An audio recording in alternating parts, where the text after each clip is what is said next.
नमस्कार, हमारे चैनल में आपका हार्दिक स्वागत है।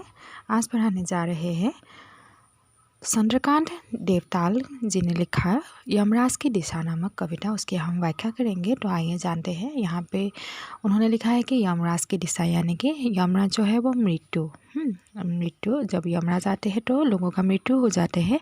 तो मृत्यु की दिशा कौन सी है, यहाँ पे वही बतलाया गया है। और यहाँ पे एक साधारण सरल भाषा में उन्होंने लिखा है, कवि ने लिखा है कि माँ की ईश्वर से मुलाकात नहीं हुई या नहीं कहना मुश्किल है। यानी कि लेखक के माँ थी और माँ जो है वो ईश्वर में बहुत ज़्यादा विश्वास करती थी और वो ईश्वर से बातें भी क्या करती थी। तो लेखक ने कहा कि मुझे पता नहीं कि मेरी जो माँ है वो भगवान से मिली या नहीं, ये मुझे पता नहीं है, पर वो जताती थी जैसे ईश्वर से उनकी बातचीत होती रहती है। पर वो ऐसे जताती थी कि मान लो उनकी बातें से उनकी जो बातें हैं वो भगवान से होता रहता है, ऐसे वो जताती थी। और उससे प्राप्त सलाहों के अनुसार ज़िंदगी जीने और दुख बर्दाश्त करने के रास्ते खोज लेती थी। यानी कि लेखक का मानना है कि जो उनकी माँ है वो हमेशा भगवान के साथ बातें क्या करती थी, और अपने जो भी परेशानी है, जो भी परिस्थिति है, उसको वो भगवान को बता देती थी और भगवान जो है उनकी प्रार्थना सुन लेते थे और उनको सलाह देते थे। और वही सलाह वो अपने जीवन में मानती चली आती थी। जैसे कि उनके जीवन में जितने भी दुख आए हो, वो दुख जो है उन्होंने बहुत ही सुंदर रूप से उसे बर्दाश्त कर लिया है, मतलब उसे भोग लिया है। तो उसके लिए कोई परेशानी नहीं हुई, क्योंकि समाधान जो है भगवान दिया करते थे। तो माँ ने एक बार मुझसे कहा था, दक्षिण की ओर तरफ पैर करके मत सोना। तो माँ तो भगवान पे विश्वास करती थी और एक बार उन्होंने मुझे कहा था कि जहाँ दक्षिण दिशा होगा उस दिशा में पाँव करके नहीं सोना है, वो मृत्यु की दिशा है और यमराज को क्रुद्ध करना बुद्धिहीन की बात नहीं।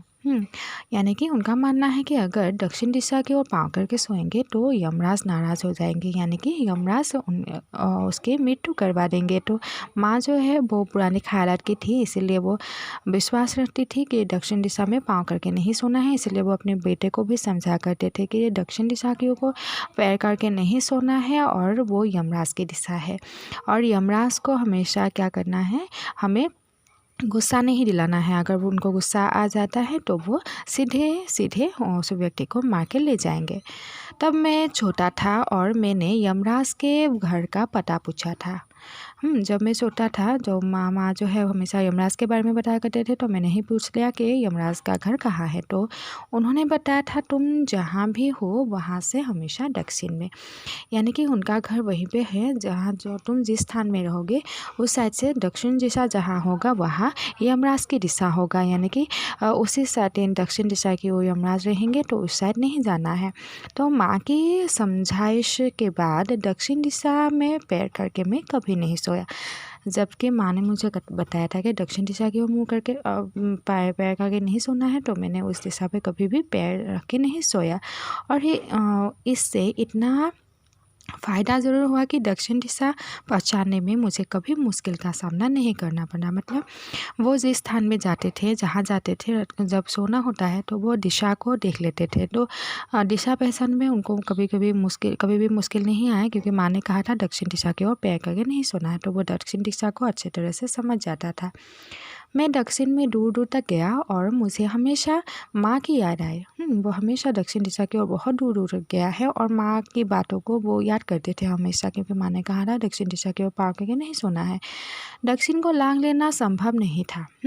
दक्षिण को पार कर गए, यानी कि दक्षिण दिशा में क्या होगा, यमराज है, तो उस दिशा को पार नहीं कर सकते। अगर पार कर सकेंगे तो मृत्यु हो जाएगा। मतलब वो दक्षिण दिशा को कभी भी पार नहीं कर पाए हैं। जैसे कि पृथ्वी का कोई ऐसा तो है नहीं, सीमा है नहीं कि पृथ्वी के पार जाएंगे। तो इसीलिए वो इस दिशा की ओर मतलब अंतिम छोर तक नहीं पहुंच पाए। होता छोर तक पहुंच पाना तो यमराज का घर देख लेगा। अगर दिशा की ओर मैं एकदम अंतिम दिशा के लास्ट में चला जाता तो शायद मुझे भगवान यमराज मिल जाते या उनका घर दिख जाता, लेकिन मैं ऐसा नहीं कर पाया। मुझे उसे छोर तक नहीं जाना हुआ। पर आज जिधर भी पैर करके सो वहीं दक्षिण दिशा हो जाती है। मतलब लेखक का कहना है कि पहले क्या होता था, माँ ने कहा था कि दक्षिण दिशा में पैर करके नहीं सोना है, यमराज है, लेकिन आज यमराज हर एक दिशा में है। क्यों? क्योंकि सभी दिशा में यमराज के आलीशान महल है। आजकल क्या है, आलीशान मकान बना दिया गया है, बड़े बड़े घर बना दिया गया है, जैसे कि बांध बना दिया गया है। तो जितना भी जो भी मनुष्य कर रहे हैं, इससे कि साधारणतः मनुष्य की मृत्यु हो जाती है। तो यमराज क्या है, हर एक जगह पे है। इनके आलीशान मकान जो है वो हर तरफ हर दिशाओं में फैल चुका है। तो और ये सभी में एक साथ अपनी दहकती आंखें सहित विराजते हैं। यानी कि जो बड़े बड़े अट्टालिका है, बड़े बड़े घर है, वो जो है हमेशा गिरने की कगार में ही रहते हैं। और ऐसा लगता है कि वो आंखें फैला के देख रहे हैं कि कब वो गिरे और व्यक्ति का मृत्यु हो जाए, ऐसा लगता है। तो इसीलिए कवि ने कहा कि आज ऐसी कोई दिशा है नहीं जहाँ यमराज नहीं रहते हो, क्योंकि हर एक दिशा में यमराज के रूप में ये अट्टालिकाएं खड़े हुए हैं। माँ अब नहीं है और यमराज की दिशा भी वो नहीं रही जो माँ जानती थी। तो अभी मेरी माँ की मृत्यु भी हो चुकी है और माँ ने जो कहा था कि यमराज की दिशा दक्षिण दिशा है, लेकिन अभी दक्षिण दिशा और यमराज की दिशा नहीं रही, क्योंकि यमराज की दिशा जो है परिवर्तन हो गया और हर एक दिशा में यमराज फैल चुका है। यानी कि मृत्यु जो है वो हर एक तरफ से आ सकता है, चारों दिशाओं से आ सकता है। ऐसा नहीं कि दक्षिण दिशा से आएगा, हर एक दिशा से आ सकते हैं और व्यक्ति को मार सकते हैं। तो इसीलिए यहाँ तक कवि यही है कि माँ जो है वो अनपढ़ थी और उन्होंने बताया था कि दक्षिण दिशा की ओर पाँव करके नहीं सोना है। तो लेखक ने कभी भी उस दिशा की ओर पाँव करके नहीं सोया, पाँव करके नहीं सोया। लेकिन आज क्या है, हर एक दिशा में यमराज रहते हैं। यानी कि मृत्यु है, क्योंकि हर एक दिशा में बड़े बड़े अट्टालिका और घर जो है वो बन चुके हैं। और इसीलिए आज हर एक दिशा में यमराज के रूप में मृत्यु रहते हैं। तो यहाँ तक आप लोगों को समझ में आ गया होगा। और कुछ टॉपिक होगा जो समझ में नहीं है वो आप हमें ज़रूर बता सकते हैं कमेंट करके, हम उसे समझाने की ज़रूर प्रयास करेंगे। धन्यवाद।